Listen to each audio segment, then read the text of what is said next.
ಓಂ ಶಾಂತಿ.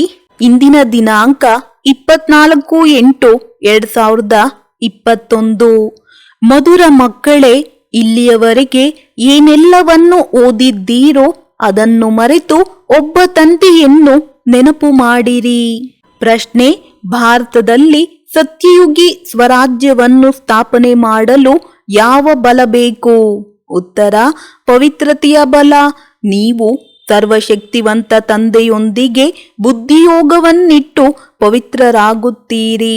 ಈ ಪವಿತ್ರತೆಯ ಬಲದಿಂದಲೇ ಸತ್ಯಯುಗಿ ಸ್ವರಾಜ್ಯವು ಸ್ಥಾಪನೆಯಾಗುತ್ತದೆ. ಇದರಲ್ಲಿ ಯುದ್ಧ ಮೊದಲಾದವುಗಳ ಮಾತಿಲ್ಲ. ಜ್ಞಾನ ಮತ್ತು ಯೋಗ ಬಲವು ಪಾವನ ಪ್ರಪಂಚದ ಮಾಲೀಕರನ್ನಾಗಿ ಮಾಡುತ್ತದೆ. ಈ ಬಲದಿಂದ ಏಕಮತದ ಸ್ಥಾಪನೆಯಾಗಿ ಬಿಡುತ್ತದೆ. ಗೀತೆ: ಕೊನೆಗೂ ಆ ದಿನ ಇಂದು ಬಂದಿತು.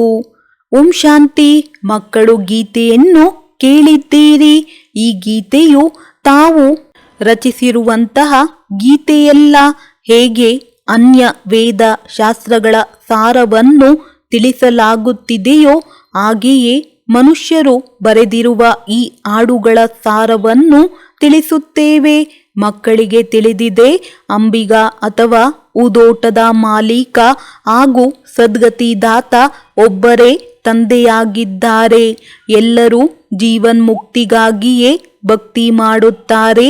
ಆದರೆ ಜೀವನ್ಮುಕ್ತಿ ಅಥವಾ ಸದ್ಗತಿದಾತನು ಒಬ್ಬ ಭಗವಂತನಾಗಿದ್ದಾರೆ.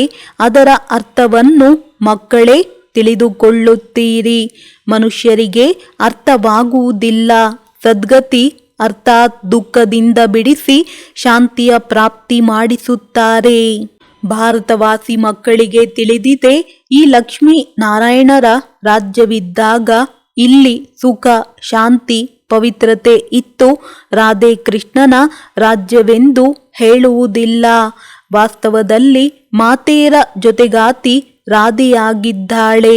ರಾಧೆಯನ್ನು ಹೆಚ್ಚು ಪ್ರೀತಿ ಮಾಡಬೇಕು. ಆದರೆ ಮಾತೆಯರು ಕೃಷ್ಣನನ್ನೇ ಹೆಚ್ಚು ಪ್ರೀತಿ ಮಾಡುತ್ತಾರೆ. ಉಯ್ಯಾಲೆಯಲ್ಲಿ ತೂಗುತ್ತಾರೆ. ಕೃಷ್ಣ ಜನ್ಮಾಷ್ಟಮಿಯನ್ನು ಆಚರಿಸುತ್ತಾರೆ. ರಾಧೆಯ ಜಯಂತಿಯನ್ನು ಆಚರಿಸುವುದಿಲ್ಲ. ವಾಸ್ತವದಲ್ಲಿ ಇಬ್ಬರ ಜಯಂತಿಯನ್ನು ಆಚರಿಸಬೇಕು. ಆದರೆ ಮನುಷ್ಯರಿಗೆ ತಿಳುವಳಿಕೆ ಇಲ್ಲ. ಅವರ ಜೀವನ ಕಥೆಯನ್ನು ಯಾರೂ ತಿಳಿದುಕೊಂಡಿಲ್ಲ. ತಂದೆಯು ಬಂದು ತನ್ನ ಮತ್ತು ಎಲ್ಲರ ಜೀವನ ಚರಿತ್ರೆಯನ್ನು ತಿಳಿಸುತ್ತಾರೆ. ಮನುಷ್ಯರು ಶಿವ ಪರಮಾತ್ಮಾಯ ನಮಃ ಎಂದು ಹೇಳುತ್ತಾರೆ. ಆದರೆ ಅವರ ಜೀವನ ಕಥೆಯನ್ನು ತಿಳಿದುಕೊಂಡಿಲ್ಲ. ಮನುಷ್ಯರ ಜೀವನ ಕಥೆಗೆ ಇತಿಹಾಸ ಭೂಗೋಳವೆಂದು ಹೇಳಲಾಗುತ್ತದೆ. ಹೇಗೆ ಎಷ್ಟು ಪ್ರಾಂತ್ಯಗಳಲ್ಲಿ ಯಾರ್ಯಾರು ರಾಜ್ಯ ಮಾಡುತ್ತಿದ್ದರು, ಎಷ್ಟು ಭೂಮಿಯ ಮೇಲೆ ರಾಜ್ಯ ಮಾಡುತ್ತಿದ್ದರು ಎಂದು ಪ್ರಪಂಚದ ಇತಿಹಾಸ ಭೂಗೋಳವನ್ನು ತಿಳಿಸಲಾಗುತ್ತದೆ ಎಲ್ಲವೇ. ಹೇಗೆ ರಾಜ್ಯ ಮಾಡಿದರು ಮತ್ತೆ ಅವರು ಎಲ್ಲಿಗೆ ಹೋದರು, ಈ ಮಾತುಗಳು ಯಾರಿಗೂ ತಿಳಿದಿಲ್ಲ. ನೀವು ಮಕ್ಕಳಿಗೆ ಬಹಳ ಚೆನ್ನಾಗಿ ತಿಳಿಸಲಾಗುತ್ತದೆ. ರಚಯಿತ ಮತ್ತು ರಚನೆಯ ಜ್ಞಾನವನ್ನು ಮಕ್ಕಳಿಗೆ ತಿಳಿಸುತ್ತೇನೆ. ನೀವು ಮಕ್ಕಳಿಗೆ ಅರ್ಥವಾಗಿದೆ. ಅವಶ್ಯವಾಗಿ ಈಗ ಕಲಿಯುಗದ ಅಂತ್ಯವಾಗಿದೆ ಮತ್ತು ಸತ್ಯಯುಗದ ಆದಿಯಾಗಿದೆ. ಸಂಗಮಯುಗದಲ್ಲಿಯೇ ಪರಂಪಿತ ಪರಮಾತ್ಮನು ಬಂದು ಮನುಷ್ಯರನ್ನು ಪಾವನ ದೇವತೆಗಳನ್ನಾಗಿ ಮಾಡುತ್ತಾರೆ. ಉತ್ತಮ ಪುರುಷರು ಅಥವಾ ಪುರುಷೋತ್ತಮರನ್ನಾಗಿ ಮಾಡುತ್ತಾರೆ. ಏಕೆಂದರೆ ಈ ಸಮಯದ ಪುರುಷರು ಉತ್ತಮರಲ್ಲ, ಕನಿಷ್ಠರಾಗಿದ್ದಾರೆ. ಉತ್ತಮ, ಮಧ್ಯಮ, ಕನಿಷ್ಠ, ಸತೋ, ರಜೋ, ತಮೋ ಇರುತ್ತಾರೆ. ಯಾರು ಚೆನ್ನಾಗಿ ಜ್ಞಾನವನ್ನು ಕೇಳುವರೋ ಅವರಿಗೆ ಸತೋಗುಣಿ ಎಂದು ಹೇಳುವರು. ಯಾರು ಸ್ವಲ್ಪ ಕೇಳುವರೋ ಅವರಿಗೆ ರಜೋಗುಣಿ ಎಂತಲೂ, ಯಾರು ಕೇಳುವುದೇ ಇಲ್ಲವೋ ಅವರಿಗೆ ತಮೋಗುಣಿ ಎಂದು ಹೇಳಲಾಗುವುದು. ವಿದ್ಯೆಯಲ್ಲಿಯೂ ಇದೇ ರೀತಿಯಾಗುತ್ತದೆ. ನೀವು ಮಕ್ಕಳಿಗೆ ಸತೋಪ್ರಧಾನ ವಿದ್ಯೆಯು ಬೇಕಾಗಿದೆ. ಆದ್ದರಿಂದ ನಿಮಗೆ ಸತೋಪ್ರಧಾನ ಲಕ್ಷ್ಮೀನಾರಾಯಣರಾಗುವ ಜ್ಞಾನವನ್ನು ಕೊಡಲಾಗುತ್ತದೆ. ನರನಿಂದ ನಾರಾಯಣ, ನಾರಿಯಿಂದ ಲಕ್ಷ್ಮಿಯಾಗಬೇಕಾಗಿದೆ. ಭಗವದ್ಗೀತೆಯನ್ನು ಇದು ಸತ್ಯವಾದ ಗೀತೆಯೆಂದು ನೀವು ಹೇಳುತ್ತೀರಿ. ನೀವು ಇದನ್ನು ಬರೆಯಬಹುದು. ಇದು ಸತ್ಯ ಗೀತಾ ಪಾಠಶಾಲೆಯಾಗಿದೆ. ಅರ್ಥಾತ್ ಸತ್ಯನಾರಾಯಣನಾಗುವ ಕತೆ ಅಥವಾ ಸತ್ಯ ಅಮರ ಕತೆ, ಸತ್ಯ ಮೂರನೇ ನೇತ್ರದ ಕಥೆಯಾಗಿದೆ. ಚಿತ್ರಗಳೆಲ್ಲವೂ ನಿಮ್ಮ ಬಳಿ ಇದೆ. ಇದರಲ್ಲಿ ಸಂಪೂರ್ಣ ಜ್ಞಾನವಿದೆ. ನೀವು ಮಕ್ಕಳು ಪ್ರತಿಜ್ಞೆ ಮಾಡುತ್ತೀರಿ, ನಾವು ಪ್ರಜಾಪಿತ ಬ್ರಹ್ಮ ಕುಮಾರ ಕುಮಾರಿಯರು ಭಾರತವನ್ನು ಸತೋಪ್ರಧಾನ ಸ್ವರ್ಗವನ್ನಾಗಿ ಮಾಡಿಯೇ ತೀರುತ್ತೇವೆ. ನೀವು ಇದನ್ನು ಪ್ರತಿಜ್ಞೆ ಮಾಡಬೇಕಾಗಿದೆ. ಗಾಂಧೀಜಿಯೂ ಸಹ ಪಾವನ ರಾಜ್ಯವನ್ನು ಬಯಸುತ್ತಿದ್ದರು. ಅಂದ ಮೇಲೆ ಅವಶ್ಯವಾಗಿ ಈಗ ಪತಿತ ರಾಜ್ಯವಾಗಿದೆ. ಆದರೆ ನಾವು ಪತಿತರಾಗಿದ್ದೇವೆ ಎಂಬುದನ್ನು ಯಾರೂ ತಿಳಿದುಕೊಳ್ಳುವುದಿಲ್ಲ. ಪಂಚವಿಕಾರಗಳೇ ರಾವಣನನ್ನಾಗಿದೆ. ರಾಮರಾಜ್ಯ ಬೇಕೆಂದು ಹೇಳುತ್ತಾರೆ. ಅಂದ ಮೇಲೆ ಅವಶ್ಯವಾಗಿ ಆಸುರಿ ಸಂಪ್ರದಾಯದವರಾದರಲ್ಲವೇ? ಆದರೆ ಇಲ್ಲಿ ಯಾರ ಬುದ್ಧಿಯಲ್ಲಿಯೂ ಬರುವುದಿಲ್ಲ. ಎಷ್ಟು ದೊಡ್ಡ ದೊಡ್ಡ ಗುರುಗಳು ಸಹ ಇದನ್ನು ತಿಳಿದುಕೊಳ್ಳುವುದಿಲ್ಲ. ನೀವು ಮಕ್ಕಳು ಪ್ರತಿಜ್ಞೆ ಮಾಡುತ್ತೀರಿ, ನಾವು ಶ್ರೀಮತದಂತೆ ಬ್ರಹ್ಮರವರ ಮೂಲಕ 5000 ವರ್ಷಗಳ ಹಿಂದಿನ ತರಹ ದೈವಿ ರಾಜ್ಯವನ್ನು ಸ್ಥಾಪನೆ ಮಾಡುತ್ತೇವೆ. ಇದು ಪುರುಷೋತ್ತಮ ಸಂಗಮ ಯುಗವಾಗಿದೆ. ಈ ಸಮಯದಲ್ಲಿಯೇ ನೀವು ಕನಿಷ್ಠ ಪುರುಷರಿಂದ ತಥೋಪ್ರಧಾನ ಪುರುಷೋತ್ತಮರಾಗುತ್ತೀರಿ. ಮರ್ಯಾದಾ ಪುರುಷೋತ್ತಮ ಆದಿ ಸನಾತನ ದೇವಿ ದೇವತಾ ಧರ್ಮವೇ ಆಗಿದೆ. ಈಗ ಒಂದೇ ದೇವಿ ದೇವತಾ ಧರ್ಮದ ಸ್ಥಾಪನೆಯಾಗುತ್ತದೆ, ಮತ್ಯಾವುದೂ ಆಗುವುದಿಲ್ಲ. ನೀವು ಮಕ್ಕಳು ಸಿದ್ಧ ಮಾಡಿ ತಿಳಿಸುತ್ತೀರಿ. ಸತ್ಯಯುಗದಲ್ಲಿ ಒಂದು ಧರ್ಮ, ಒಂದು ರಾಜ್ಯವಿತ್ತು. ಬಲೆ ತ್ರೇತಾದಲ್ಲಿ ಸೂರ್ಯ ವಂಶೀಯರಿಂದ ಬದಲಾಗಿ ಚಂದ್ರ ವಂಶೀಯರಾಗುತ್ತಾರೆ. ಆದರೆ ಭಾಷೆಯು ಮಾತ್ರ ಒಂದೇ ಇರುತ್ತದೆ. ಈಗಂತೂ ಭಾರತದಲ್ಲಿ ಅನೇಕ ಭಾಷೆಗಳಿವೆ. ಮಕ್ಕಳಿಗೆ ತಿಳಿದಿದೆ, ನಮ್ಮ ರಾಜ್ಯದಲ್ಲಿ ಒಂದೇ ಭಾಷೆ ಇತ್ತು. ಈಗಂತೂ ಬಹಳಷ್ಟು ನೋಡುತ್ತಾ ಇರುತ್ತೀರಿ. ಹೇಗೆ ತೀರ್ಥಯಾತ್ರೆಯಿಂದ ಮರಳಿ ಬರುವಾಗ ತನ್ನ ದೇಶವು ಸಮೀಪಿಸುತ್ತಿದ್ದಂತೆ ನೋಡಿ, ಈಗ ನಮ್ಮ ಮನೆ ಬಂದು ಬಿಟ್ಟಿತು, ಹೋಗಿ ಮಿಲನ ಮಾಡುತ್ತೇವೆಂದು ಖುಷಿಯಾಗುತ್ತದೆ. ನಿಮಗೂ ಸಹ ನಿಮ್ಮ ರಾಜಧಾನಿಯ ಸಾಕ್ಷಾತ್ಕಾರವಾಗುತ್ತಾ ಇರುವುದು. ತಮ್ಮ ಪುರುಷಾರ್ಥದ ಸಾಕ್ಷಾತ್ಕಾರವು ಆಗುವುದು ನೋಡುತ್ತೀರಿ. ತಂದೆಯು ನಮಗೆ ಪುರುಷಾರ್ಥ ಮಾಡಿ ಎಂದು ಎಷ್ಟೊಂದು ಹೇಳುತ್ತಾರೆ. ಇಲ್ಲದಿದ್ದರೆ ಆಯ್ ಆಯ್ ಎನ್ನಬೇಕಾಗುವುದು ಮತ್ತು ಪದವಿಯು ಕಡಿಮೆಯಾಗುವುದು. ಯೋಗದ ಯಾತ್ರೆಯನ್ನು ಎಲ್ಲರಿಗೂ ತಿಳಿಸುತ್ತಾ ಇರಿ. ತಿಳಿಸುವುದು ಬಹಳ ಸಹಜವಾಗಿದೆ. ಏಣಿಯ ಜ್ಞಾನವು ಎಷ್ಟು ಸಹಜವಾಗಿದೆ. ಯಾರು ತಡವಾಗಿ ಬರುವರೋ ಅವರಿಗೆ ದಿನ ಪ್ರತಿದಿನ ಇನ್ನೂ ಸಹಜ ಜ್ಞಾನವು ಸಿಗುತ್ತದೆ. ಒಂದು ವಾರದಲ್ಲಿಯೇ ಸಹಜವಾಗಿ ತಿಳಿದುಕೊಳ್ಳುತ್ತಾರೆ. ಆ ರೀತಿಯಲ್ಲಿ ಚಿತ್ರಗಳು ತಯಾರಾಗಿವೆ. ಯಾವುದರಲ್ಲಿ ಬಹಳ ಸ್ಪಷ್ಟ ಜ್ಞಾನವಿದೆ. ನಮ್ಮದೇ ತನು ಮನ ಧನದಿಂದ ನಾವು ಸೇವೆ ಮಾಡುತ್ತೇವೆ. ಯಾರೆಷ್ಟು ಮಾಡುವರೋ ಅವರು ತಮ್ಮ ಭವಿಷ್ಯಕ್ಕಾಗಿ ಮಾಡಿಕೊಳ್ಳುವರು. ನೀವೇ ಮನೆಯ ಮಕ್ಕಳಾಗಿದ್ದೀರಿ. ನಿಮ್ಮಿಂದಲೇ ತಂದೆಯು ಸತ್ಯಯುಗಿ ಸ್ವರಾಜ್ಯವನ್ನು ಸ್ಥಾಪನೆ ಮಾಡಿಸುತ್ತಿದ್ದಾರೆ. ನೀವೇ ಖರ್ಚು ಮಾಡುತ್ತೀರಿ. ನಿಮ್ಮದೇನು ಜಾಸ್ತಿ ಖರ್ಚಿಲ್ಲ.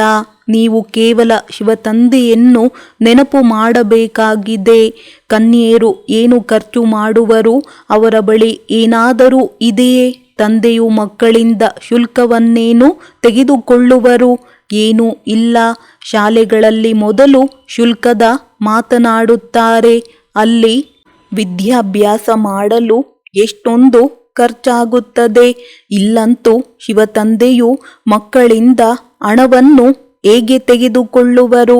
ಶಿವತಂದೆಯು ಹಣ ತೆಗೆದುಕೊಳ್ಳಲು ತನಗಾಗಿ ಮನೆ ಕಟ್ಟಿಸಬೇಕಾಗಿದೆಯೇ? ನೀವು ಮಕ್ಕಳು ಭವಿಷ್ಯ ಸ್ವರ್ಗದಲ್ಲಿ ಹೋಗಿ ವಜ್ರ ವೈಡೂರ್ಯಗಳ ಮೆಹಲುಗಳನ್ನು ಕಟ್ಟಿಸಬೇಕಾಗಿದೆ. ಆದ್ದರಿಂದ ನೀವಿಲ್ಲಿ ಏನೆಲ್ಲವನ್ನು ಮಾಡುತ್ತೀರೋ ಅದಕ್ಕೆ ಮರುಪಾವತಿಯಾಗಿ ಭವಿಷ್ಯದಲ್ಲಿ ನಿಮಗೆ ಮೆಹಲು ಸಿಕ್ಕಿಬಿಡುತ್ತದೆ. ಇವು ಬಹಳ ತಿಳಿದುಕೊಳ್ಳುವ ಮಾತುಗಳಾಗಿವೆ. ಯಾರೆಷ್ಟು ತನ್ನ ತನು ಮನ ಧನದಿಂದ ಸೇವೆ ಮಾಡುವರೋ ಅಷ್ಟೇ ಅವರು ಅಲ್ಲಿ ಪಡೆಯುತ್ತಾರೆ. ಕಾಲೇಜು ಅಥವಾ ಆಸ್ಪತ್ರೆಗಳನ್ನು ಕಟ್ಟಿಸುತ್ತಾರೆ. ಅದರಲ್ಲಿ 10-20 ಲಕ್ಷ ರೂಗಳನ್ನು ತೊಡಗಿಸಬೇಕಾಗುತ್ತದೆ. ಇಲ್ಲಂತೂ ಅಷ್ಟೊಂದು ಖರ್ಚಿಲ್ಲ. ಚಿಕ್ಕ ಮನೆಯಲ್ಲಿಯೇ ಆತ್ಮಿಕ ಆಸ್ಪತ್ರೆ ಕಮ್ ಯೂನಿವರ್ಸಿಟಿಯನ್ನು ತೆರೆಯುತ್ತೀರಿ.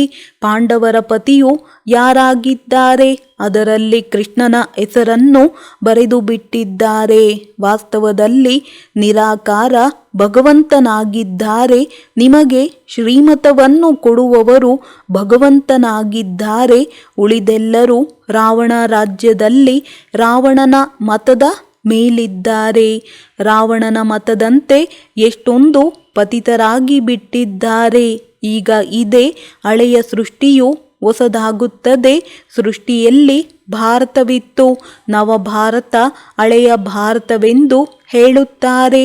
ನವಭಾರತವಂತೂ ಸ್ವರ್ಗವಾಗಿತ್ತು. ಈಗ ಭಾರತವು ಹಳೆಯದಾಗಿದೆ, ಆದ್ದರಿಂದ ನರಕವಾಗಿದೆ. ಇದಕ್ಕೆ ರೌರವ ನರಕವೆಂದು ಹೇಳಲಾಗುತ್ತದೆ. ಮನುಷ್ಯರದೇ ಮಾತಾಗಿದೆ. ಇಲ್ಲಿ ಸುಖದ ಹೆಸರು ಗುರುತು ಇಲ್ಲ. ಇಲ್ಲಿರುವ ಸುಖವು ಸುಖವಲ್ಲ. ಈ ಸಮಯದ ಸುಖವು ಕಾಗವಿಷ್ಟ ಸಮಾನವೆಂದು ಸನ್ಯಾಸಿಗಳು ಹೇಳುತ್ತಾರೆ. ಆದ್ದರಿಂದ ಅವರು ಗೃಹಸ್ಥ ವ್ಯವಹಾರವನ್ನು ಬಿಟ್ಟು ಬಿಡುತ್ತಾರೆ. ಆದರೆ ಅವರು ಸ್ವರ್ಗ ಅಥವಾ ಸತ್ಯಯುಗದ ಸ್ಥಾಪನೆ ಮಾಡಲು ಸಾಧ್ಯವಿಲ್ಲ. ಪರಮಾತ್ಮನೇ ಕೃಷ್ಣಪುರಿಯನ್ನು ಸ್ಥಾಪನೆ ಮಾಡುತ್ತಾರೆ. ಶ್ರೀಕೃಷ್ಣನ ಆತ್ಮ ಮತ್ತು ಶರೀರ ಎರಡೂ ಸತೋಪ್ರಧಾನವಾಗಿತ್ತು.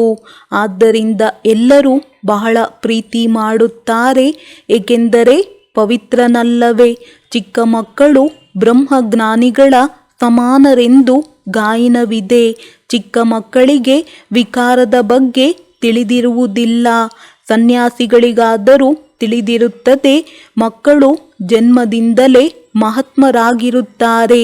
ಮಕ್ಕಳಿಗೆ ಪವಿತ್ರ ಹೂಗಳೆಂದು ಹೇಳಲಾಗುತ್ತದೆ. ನಂಬರ್ 1 ಹೂ ಶ್ರೀಕೃಷ್ಣನಾಗಿದ್ದಾನೆ. ಸ್ವರ್ಗ ಹೊಸ ಪ್ರಪಂಚದ ಮೊದಲ ರಾಜಕುಮಾರನಾಗಿದ್ದಾನೆ. ಜನ್ಮ ಪಡೆದುಕೊಂಡಾಗ ಮೊದಲ ರಾಜಕುಮಾರನೆಂದು ಹೇಳುತ್ತಾರೆ. ಶ್ರೀಕೃಷ್ಣನಂತಹ ಮಗುವಾಗಲಿ ಎಂದು ಕೃಷ್ಣನನ್ನು ಎಲ್ಲರೂ ನೆನಪು ಮಾಡುತ್ತಾರೆ. ಈಗ ತಂದೆಯು ಹೇಳುತ್ತಾರೆ, ನೀವು ಏನು ಪದವಿಯನ್ನು ಪಡೆಯಬೇಕಾದರೂ ಈಗ ಪಡೆಯಿರಿ. ಕೇವಲ ಒಬ್ಬ ಕೃಷ್ಣನೇ ಆಗುವುದಿಲ್ಲ. ಎಷ್ಟೊಂದು ಮಂದಿ ರಾಜಕುಮಾರರಾಗುತ್ತಾರೆ. ಪ್ರಥಮ, ದ್ವಿತೀಯ, ತೃತೀಯ ಹೀಗೆ ಇರುತ್ತಾರಲ್ಲವೇ? ಅಂದಾಗ ಇಲ್ಲಿಯೂ ರಾಜಧಾನಿ ಇದೆ. ತಂದೆಯ ಹಿಂದೆ ಮತ್ತೆ ಅನ್ಯರು ಸಿಂಹಾಸನವನ್ನೇರುತ್ತಾರೆ. ಹೇಗೆ ಮನೆತನವಿರುತ್ತದೆಯಲ್ಲವೇ? ಹಾಗೆಯೇ ಇದು ಸಹ ಮನೆತನವಾಗಿದೆ. ನಿಮ್ಮ ಸಂಬಂಧವು ಕ್ರಿಶ್ಚಿಯನ್ನರೊಂದಿಗೆ ಇದೆ. ಕೃಷ್ಣ ಮತ್ತು ಕ್ರಿಶ್ಚಿಯನ್ ಇಬ್ಬರದು ಒಂದೇ ರಾಶಿಯಾಗಿದೆ. ಲೇವಾದೇವಿಯೂ ಸಹ ಪರಸ್ಪರ ಬಹಳ ನಡೆಯುತ್ತಿದೆ. ಭಾರತದಿಂದ ಅವರು ಎಷ್ಟೊಂದು ಹಣವನ್ನು ತೆಗೆದುಕೊಂಡು ಹೋಗಿದ್ದಾರೆ. ಈಗ ಮತ್ತೆ ಕೊಡುತ್ತಿದ್ದಾರೆ. ರಿಟರ್ನ್ ಸೇವೆ ಮಾಡುತ್ತಿದ್ದಾರೆ. ಈ ಯುರೋಪಿಯನ್ನರು ಪರಸ್ಪರ ಒಡೆದಾಡಿ ಸಮಾಪ್ತಿಯಾಗಿ ಬಿಡುತ್ತಾರೆ. ಇದರ ಮೇಲೆ ಕಥೆಯೂ ಇದೆ. 2 ಬೆಕ್ಕುಗಳು ಕಾದಾಡಿದವು. ಮಧ್ಯದಲ್ಲಿ ಬೆಣ್ಣೆಯನ್ನು ಕೋತಿಯು ತಿಂದು ಹೋಯಿತು. ಈ ಮಾತು ಈಗಿನದ್ದಾಗಿದೆ. ಅವರು ಪರಸ್ಪರ ಒಡೆದಾಡುತ್ತಾರೆ ಮತ್ತು ರಾಜ್ಯಭಾಗ್ಯವು ನಿಮಗೆ ಸಿಗುತ್ತದೆ. ಈಗ ನೀವು ಮಕ್ಕಳಿಗೆ ಅಪಾರ ಜ್ಞಾನವಿದೆ. ನೀವು ಮಕ್ಕಳ ಬುದ್ಧಿಯಲ್ಲಿದೆ. ನಾವೆಲ್ಲರೂ ಬ್ರಹ್ಮ ಕುಮಾರ ಕುಮಾರಿಯರಾಗಿದ್ದೇವೆ. ನಾವು ಗುಜರಾತಿನವರಾಗಿದ್ದೇವೆ, ಬಂಗಾಳದವರಾಗಿದ್ದೇವೆ ಎಂಬುದೇನೂ ಇಲ್ಲ. ಈ ಮತಭೇದವು ಹೊರಟು ಹೋಗಬೇಕು. ನಾವು ಒಬ್ಬ ತಂದೆಯ ಸಂತಾನರಾಗಿದ್ದೇವೆ. ಬ್ರಹ್ಮರವರ ಮೂಲಕ ಶಿವತಂದೆಯ ಶ್ರೀಮತದಂತೆ ಪುನಃ ನಾವು ನಮ್ಮ ಸ್ವರಾಜ್ಯವನ್ನು ಜ್ಞಾನ ಮತ್ತು ಯೋಗ ಬಲದಿಂದ ಸ್ಥಾಪನೆ ಮಾಡುತ್ತಿದ್ದೇವೆ. ಯೋಗ ಬಲದಿಂದಲೇ ನಾವು ಪಾವನರಾಗುತ್ತೇವೆ. ತಂದೆಯು ಸರ್ವಶಕ್ತಿವಂತನಾಗಿದ್ದಾರೆ. ಅವರಿಂದ ಬಲ ಸಿಗುತ್ತದೆ. ನೀವು ವಿಶ್ವದ ರಾಜ್ಯಭಾಗ್ಯವನ್ನು ಪಡೆಯುತ್ತೀರಿ. ಇದರಲ್ಲಿ ಯುದ್ಧ ಇತ್ಯಾದಿಗಳ ಮಾತಿಲ್ಲ. ಎಲ್ಲವೂ ಪವಿತ್ರತೆಯ ಮೇಲೆ ಆಧಾರಿತವಾಗಿದೆ. ಬಂದು ನಮ್ಮನ್ನು ಪತಿತರಿಂದ ಪಾವನ ಮಾಡಿ ಎಂದು ಹೇಳುತ್ತಾರೆ. ಅಂದ ಮೇಲೆ ಇದು ನೆನಪಿನದೇ ಬಲವಾಗಿದೆ. ಇಲ್ಲಿಂದ ಹೋದ ನಂತರ ಕಾರ್ಯವ್ಯವಹಾರಗಳಲ್ಲಿ ಎಲ್ಲವನ್ನು ಮರೆತು ಬಿಡುವುದಲ್ಲ. ಇಲ್ಲಿ ಸನ್ಮುಖದಲ್ಲಂತೂ ಜ್ಞಾನಸಾಗರನ ಅಲೆಗಳನ್ನು ನೋಡುತ್ತಾ ಇರುತ್ತೀರಿ. ನದಿಗಳಲ್ಲಿ ಈ ಅಲೆಗಳು ಇರುವುದಿಲ್ಲ. ಸಾಗರದ ಒಂದು ಅಲೆಯು ಎಷ್ಟೊಂದು ನಷ್ಟವನ್ನುಂಟು ಮಾಡಿಬಿಡುತ್ತದೆ. ಯಾವಾಗ ಭೂಕಂಪವಾಗುವುದೋ ಆಗ ಸಾಗರವು ಉಕ್ಕುತ್ತದೆ. ಸಾಗರವನ್ನು ಒಣಗಿಸಿ ಜಮೀನನ್ನು ಮಾಡಿಕೊಂಡಿದ್ದಾರೆ. ಆ ಜಮೀನನ್ನು ಎಷ್ಟೊಂದು ಬೆಲೆಗೆ ಮಾರುತ್ತಾರೆ. ನಿಮಗೆ ತಿಳಿದಿದೆ, ಮೊದಲು ಈ ಬಾಂಬೆ ಇರಲಿಲ್ಲ. ಇದು ಬಹಳ ಚಿಕ್ಕ ಹಳ್ಳಿಯಾಗಿತ್ತು. ಮಾತೆಯರಂತೂ ಬಹಳ ಮುಗ್ಧರಾಗಿದ್ದಾರೆ. ಇವರು ಅಷ್ಟೊಂದು ವಿದ್ಯಾವಂತರಲ್ಲ. ಇಲ್ಲಂತೂ ಓದಿರುವುದೆಲ್ಲವನ್ನು ಮರೆಯಬೇಕಾಗಿದೆ. ನೀವು ಏನನ್ನು ಓದಿಲ್ಲವೆಂದರೆ ಇನ್ನೂ ಒಳ್ಳೆಯದಾಗಿದೆ. ಓದಿರುವ ಮನುಷ್ಯರು ಇದನ್ನು ತಿಳಿದುಕೊಳ್ಳುವ ಸಮಯದಲ್ಲಿ ಎಷ್ಟೊಂದು ಪ್ರಶ್ನೆಗಳನ್ನು ಮಾಡುತ್ತಾರೆ. ಇಲ್ಲಂತೂ ಕೇವಲ ತಂದೆಯನ್ನು ನೆನಪು ಮಾಡಬೇಕಾಗಿದೆ. ಯಾವುದೇ ದೇಹಧಾರಿ ಮನುಷ್ಯರನ್ನು ನೆನಪು ಮಾಡುವ ಅವಶ್ಯಕತೆ ಇಲ್ಲ. ಮಹಿಮೆಯು ಒಬ್ಬ ಬೇಹದ್ದಿನ ತಂದೆಯದಾಗಿದೆ. ನಿಮಗೆ ತಿಳಿದಿದೆ, ಒಬ್ಬ ಭಗವಂತನೇ ಶ್ರೇಷ್ಠಾತಿ ಶ್ರೇಷ್ಠನಾಗಿದ್ದಾರೆ. ಅವರ ನಂತರ ಬ್ರಹ್ಮ. ಇವರಿಗಿಂತಲೂ ಶ್ರೇಷ್ಠರು ಮತ್ಯಾರೂ ಇಲ್ಲ. ಇವರಿಗಿಂತ ದೊಡ್ಡ ವ್ಯಕ್ತಿಗಳು ಯಾರೂ ಇಲ್ಲ. ಆದರೆ ಇವರು ಎಷ್ಟು ಸಾಧಾರಣವಾಗಿ ನಡೆಯುತ್ತಾರೆ ನೋಡಿರಿ. ಮಕ್ಕಳೊಂದಿಗೆ ಎಷ್ಟು ಸಾಧಾರಣ ರೀತಿಯಿಂದ ಕುಳಿತುಕೊಳ್ಳುತ್ತಾರೆ. ರೈಲಿನಲ್ಲಿ ಹೋಗುತ್ತಾರೆ. ಇವರು ಯಾರು ಎಂಬುದು ಯಾರಿಗೇನು ತಿಳಿದಿದೆ? ಭಗವಂತನು ಬಂದು ಜ್ಞಾನವನ್ನು ಕೊಡುತ್ತಾರೆ. ಅಂದ ಮೇಲೆ ಅವಶ್ಯವಾಗಿ ಪ್ರವೇಶ ಮಾಡಿ ಜ್ಞಾನ ಕೊಡುವರಲ್ಲವೇ? ಒಂದು ವೇಳೆ ಕೃಷ್ಣನಿದ್ದಿದ್ದರೆ ಇಲ್ಲಿ ಬಹಳ ಜನಸಂದಣಿಯಾಗಿ ಬಿಡುತ್ತಿತ್ತು. ಮತ್ತೆ ಓದಿಸಲು ಸಾಧ್ಯವಾಗುತ್ತಿರಲಿಲ್ಲ. ಕೇವಲ ದರ್ಶನ ಮಾಡುತ್ತಾ ಇರುತ್ತಿದ್ದರು. ಇಲ್ಲಂತೂ ತಂದೆಯೂ ಗುಪ್ತ ಸಾಧಾರಣ ವೇಷದಲ್ಲಿ ಕುಳಿತು ಓದಿಸುತ್ತಾರೆ. ನೀವು ಗುಪ್ತ ಸೈನಿಕರಾಗಿದ್ದೀರಿ. ನಿಮಗೆ ತಿಳಿದಿದೆ, ನಾವಾತ್ಮರು ಯೋಗ ಬಲದಿಂದ ಪುನಃ ನಮ್ಮ ರಾಜ್ಯವನ್ನು ಸ್ಥಾಪನೆ ಮಾಡುತ್ತಿದ್ದೇವೆ. ಈ ಹಳೆಯ ಶರೀರವನ್ನು ಬಿಟ್ಟು ಹೋಗಿ ಹೊಸ ಸುಂದರ ಶರೀರವನ್ನು ಧಾರಣೆ ಮಾಡಿಕೊಳ್ಳುತ್ತೇವೆ.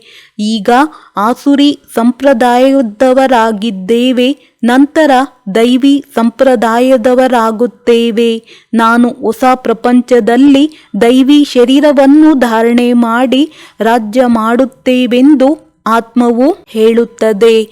ಆತ್ಮ ಪುರುಷನಾಗಿದೆ, ಶರೀರವು ಪ್ರಕೃತಿಯಾಗಿದೆ. ಆತ್ಮವು ಸದಾ ಪುರುಷನಾಗಿರುತ್ತದೆ. ಬಾಕಿ ಲೆಕ್ಕಾಚಾರದಿಂದ ಆತ್ಮಕ್ಕೆ ಸ್ತ್ರೀ ಪುರುಷರ ಶರೀರವು ಸಿಗುತ್ತದೆ. ಆದರೆ ನಾನು ಅವಿನಾಶಿ ಆತ್ಮನಾಗಿದ್ದೇನೆ. ಈ ಚಕ್ರವು ಸುತ್ತುತ್ತಾ ಇರುತ್ತದೆ. ಕಲಿಯುಗದ ವಿನಾಶವು ಅವಶ್ಯವಾಗಿ ಆಗುವುದು. ವಿನಾಶದ ಚಿಹ್ನೆಗಳನ್ನು ಸನ್ಮುಖದಲ್ಲಿ ನೋಡುತ್ತೀರಿ. ಅದೇ ಮಹಾಭಾರತ ಯುದ್ಧವಾಗಿದೆ. ಅಂದ ಮೇಲೆ ಅವಶ್ಯವಾಗಿ ಭಗವಂತನು ಇರುವರು. ಯಾವ ರೂಪದಲ್ಲಿ ಯಾವ ತನುವಿನಲ್ಲಿದ್ದಾರೆ ಎಂಬುದು ನೀವು ಮಕ್ಕಳ ವಿನಃ ಯಾರಿಗೂ ತಿಳಿದಿಲ್ಲ. ನಾನು ಸಂಪೂರ್ಣ ಸಾಧಾರಣ ತನುವಿನಲ್ಲಿ ಬರುತ್ತೇನೆ, ನಾನು ಕೃಷ್ಣನ ತನುವಿನಲ್ಲಿ ಬರುವುದಿಲ್ಲವೆಂದು ತಂದೆಯು ಹೇಳುತ್ತಾರೆ. ಈ ಕೃಷ್ಣನ ಆತ್ಮವೇ ಪೂರ್ಣ 84 ಜನ್ಮಗಳನ್ನು ತೆಗೆದುಕೊಳ್ಳುತ್ತದೆ. ನಾನು ಇವರ ಬಹಳ ಜನ್ಮಗಳ ಅಂತಿಮದಲ್ಲಿಯೂ ಅಂತ್ಯದಲ್ಲಿ ಬರುತ್ತೇನೆ. 84 ಜನ್ಮಗಳನ್ನು ಸೂರ್ಯವಂಶಿ ಮನೆತನದವರೇ ತೆಗೆದುಕೊಳ್ಳುತ್ತಾರೆ. ಅವರೇ ಮೊದಲ ನಂಬರಿನಲ್ಲಿ ಬರುತ್ತಾರೆ. ನಿಮಗೆ ಸಾಕಾರಿ ವೃಕ್ಷ ಮತ್ತು ನಿರಾಕಾರಿ ವೃಕ್ಷ ಎರಡರ ಸಂಪೂರ್ಣ ಜ್ಞಾನವಿದೆ. ಮೂಲವತನದಿಂದ ಆತ್ಮರು ನಂಬರ್ ವಾರಾಗಿ ಬರುತ್ತಾರೆ. ಮೊಟ್ಟ ಮೊದಲು ದೇವಿ ದೇವತಾ ಧರ್ಮದ ಆತ್ಮರು ಬರುತ್ತಾರೆ. ನಂತರ ನಂಬರ್ ವಾರ್ ಅನ್ಯ ಧರ್ಮದವರು ಬರುತ್ತಾರೆ. ಚಿತ್ರಗಳಲ್ಲಿ ಬಹಳ ಶ್ರೇಷ್ಠ ಜ್ಞಾನವಿದೆ. ಮಕ್ಕಳು ಇದನ್ನು ತಿಳಿಸಬೇಕಾಗಿದೆ. ಇದರಲ್ಲಿ ಕುಮಾರಿಯರು ಎದ್ದು ನಿಲ್ಲಬೇಕು. ಯಾರಾದರೂ ಕನ್ಯೆಯರು ಇಂತಿಂತಹ ಮಾತುಗಳನ್ನು ತಿಳಿಸಿದರೆ ಚಮತ್ಕಾರವಾಗುವುದಲ್ಲವೇ, ಹೆಸರು ಪ್ರಸಿದ್ಧವಾಗುವುದು. ಲೌಕಿಕ ಅಲೌಕಿಕ ಹೆಸರನ್ನು ಪ್ರಸಿದ್ಧಗೊಳಿಸುವಿರಿ. ಒಳ್ಳೆಯದು. ಮಧುರಾತಿ ಮಧುರ ಅಗಲಿ ಹೋಗಿ ಮರಳಿ ಸಿಕ್ಕಿರುವ ಮಕ್ಕಳ ಪ್ರತಿ ಮಾತಾಪಿತಾ ಬಾಪ್ತಾದರವರ ನೆನಪು, ಪ್ರೀತಿ ಹಾಗೂ ಸುಪ್ರಭಾತ. ಆತ್ಮಿಕ ಮಕ್ಕಳಿಗೆ ಆತ್ಮಿಕ ತಂದೆಯ ನಮಸ್ತೆ. ಧಾರಣೆಗಾಗಿ ಮುಖ್ಯ ಸಾರ. ಸಂಗಮಯುಗದಲ್ಲಿ ಶ್ರೇಷ್ಠ ಕರ್ಮ ಮಾಡಿ ಪುರುಷೋತ್ತಮರಾಗಬೇಕಾಗಿದೆ. ಕನಿಷ್ಠರಾಗುವಂತಹ ಯಾವುದೇ ಕರ್ಮ ಮಾಡಬಾರದು. ಗುಪ್ತ ರೂಪದಲ್ಲಿ ತಂದೆಯ ಸಹಯೋಗಿಗಳಾಗಿ ಭಾರತವನ್ನು ಸ್ವರ್ಗವನ್ನಾಗಿ ಮಾಡುವ ಸೇವೆ ಮಾಡಬೇಕಾಗಿದೆ. ತಮ್ಮದೇ ತನು ಮನ ಧನದಿಂದ ಭಾರತವನ್ನು ಸ್ವರ್ಗವನ್ನಾಗಿ ಮಾಡಬೇಕಾಗಿದೆ. ನೆನಪು ಮತ್ತು ಪವಿತ್ರತೆಯ ಬಲವನ್ನು ಜಮಾ ಮಾಡಿಕೊಳ್ಳಬೇಕಾಗಿದೆ. ವರದಾನ: ತಮ್ಮ ಸತ್ಯ ಸಂಸ್ಕಾರಗಳನ್ನು ಸ್ಮೃತಿಗೆ ತಂದುಕೊಂಡು ಸದಾ ಹರ್ಷಿತವಾಗಿ ಇರುವಂತಹ ಜ್ಞಾನ ಸ್ವರೂಪ ಭವ. ಯಾವ ಮಕ್ಕಳು ಜ್ಞಾನದ ಸ್ಮರಣೆ ಮಾಡುತ್ತಾ ಅದರ ಸ್ವರೂಪರಾಗುವರು ಅವರು ಸದಾ ಹರ್ಷಿತವಾಗಿ ಇರುತ್ತಾರೆ. ಸದಾ ಹರ್ಷಿತವಾಗಿರುವುದು ಬ್ರಾಹ್ಮಣ ಜೀವನದ ಸತ್ಯ ಸಂಸ್ಕಾರವಾಗಿದೆ. ದಿವ್ಯ ಗುಣಗಳು ತಮ್ಮ ವಸ್ತುವಾಗಿದೆ. ಅವಗುಣವು ಮಾಯೆಯ ವಸ್ತುವಾಗಿದೆ. ಅದೇ ಸಂಘದೋಷದಿಂದ ಬಂದು ಬಿಟ್ಟಿದೆ. ಈಗ ಅದರಿಂದ ಹಿಂತಿರುಗಿರಿ ಹಾಗೂ ತಮ್ಮ ಸರ್ವಶಕ್ತಿವಂತನ ಸ್ಥಿತಿಯಲ್ಲಿ ಇರುತ್ತೀರೆಂದರೆ ಸದಾ ಹರ್ಷಿತವಾಗಿ ಇರುತ್ತೀರಿ. ಯಾವುದೇ ಅಸುರಿ ಅಥವಾ ವ್ಯರ್ಥ ಸಂಸ್ಕಾರವು ತಮ್ಮ ಮುಂದೆ ಬರುವ ಸಾಹಸವನ್ನು ಇಡುವುದಕ್ಕೆ ಸಾಧ್ಯವಿಲ್ಲ. ಸ್ಲೋಗನ್: ಸಂಪೂರ್ಣತೆಯ ಲಕ್ಷ್ಯವನ್ನು ತಮ್ಮ ಮುಂದೆ ಇಟ್ಟುಕೊಳ್ಳುತ್ತೀರೆಂದರೆ ಸಂಕಲ್ಪದಲ್ಲಿಯೂ ಯಾವುದೇ ಆಕರ್ಷಣೆಯು ಆಕರ್ಷಿಸಲು ಸಾಧ್ಯವಿಲ್ಲ. ಒಳ್ಳೆಯದು. ಓಂ ಶಾಂತಿ.